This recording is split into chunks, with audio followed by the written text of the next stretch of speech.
locally. Good evening. As I said, I am Reverend Terrilisa Durham Bauknight, better known as Pastor T, and I am with Bethel Church in Houston. And what I want to say to you tonight is really, really simple.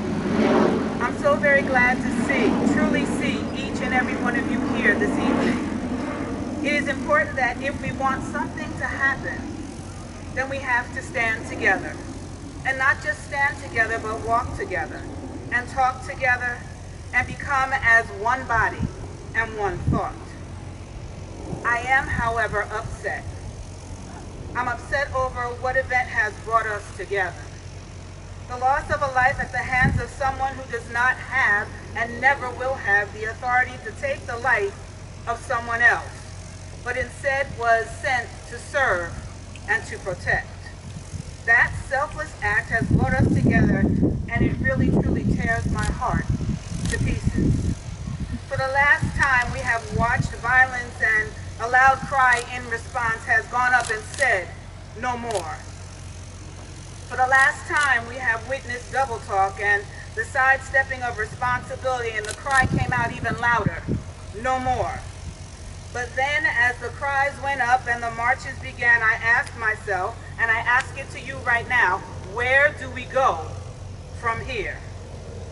I am disappointed, and I'm sure some of you are too, of what I call the come again lately folks, the folks who have shown up now, and I know you know exactly what I mean. I'm disappointed that they are suddenly speaking out and saying how terrible this has all been. Yet they were the same people that when it occurred earlier this year and last year and the year before and the year before that, that they turned a deaf ear to the cries that were called out. These are the same folks that didn't stand with us.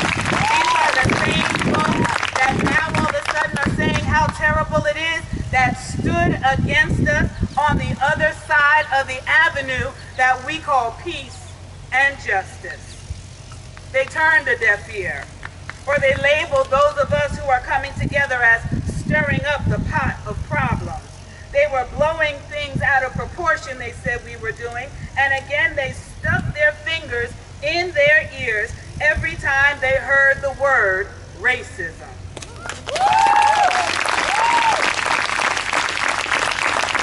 And we unfortunately soon stopped speaking. We stopped crying out, and we gave in to that weapon that I call silence.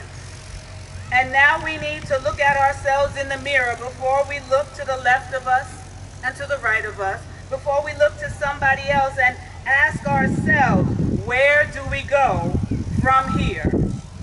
Are we, and I include me in that we, ready to fight? Are we ready to march? Are we ready to talk? Are we ready to listen? Are we ready to demand, command, and understand that no matter what it takes, we're not going to stop until it's done? And I, as the we of collectiveness, need to ask ourselves, can we face our own prejudices, because we're not innocent in the process? And have we taken a look at an inventory of our own stereotypes? Am I asked myself, ready to admit that at times I have been more part of the problem than I have been of the necessary solution? Are we ready to keep moving on instead of letting our voices die until the next victim occurs and a new name is called? Some of us are not sure what we can do. Some of us are not sure what we should do. This is not a black thing. I'm telling you straight out, this is an us thing. This is not about a one God. It's about coexisting in every faith and every practice. This is not about their city or their state. This is about our city, our town, our neighborhood, our neighbors, and our state. Some of us have never experienced the harshness of racism or hatred. Some of us have never had to worry about when our kids or our spouses or our brothers or our partners go out that they might not return home. Some of us have never been on the receiving end of being spit at or called the N-word or nice one day and called me a mud pie instead. Some of us have never been followed around the store like we're going to steal something. Some of us have never been stopped and questioned about where'd you get that car, or pulled over and watched as we went and put our hand, as I did, on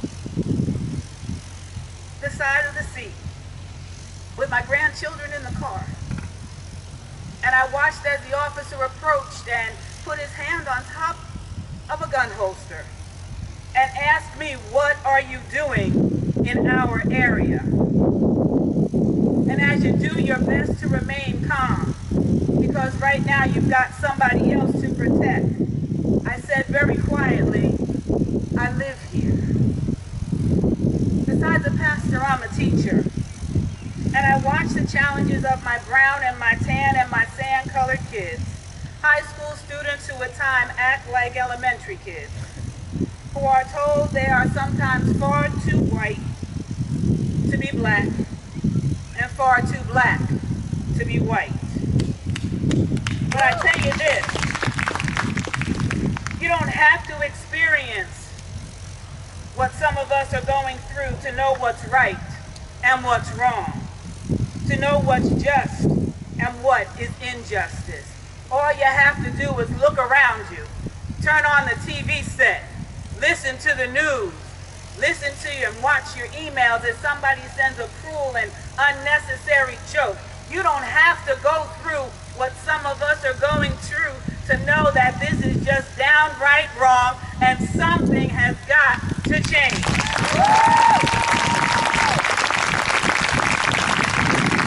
So I say to you in closing, while this is the best way to look out and see all of you, all the patchwork colors that make us one body and one thought and one spirit and one mind, this is the best way to come together and to prepare to continue to move forward until change comes.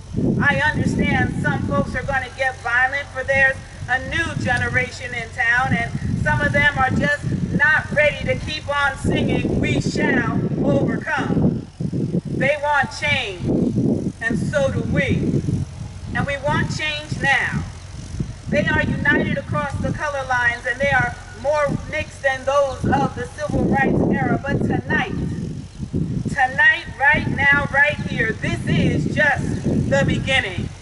And I promise you, if you've come, then we guarantee that from here to there and from there to here, we will stand together until the change comes.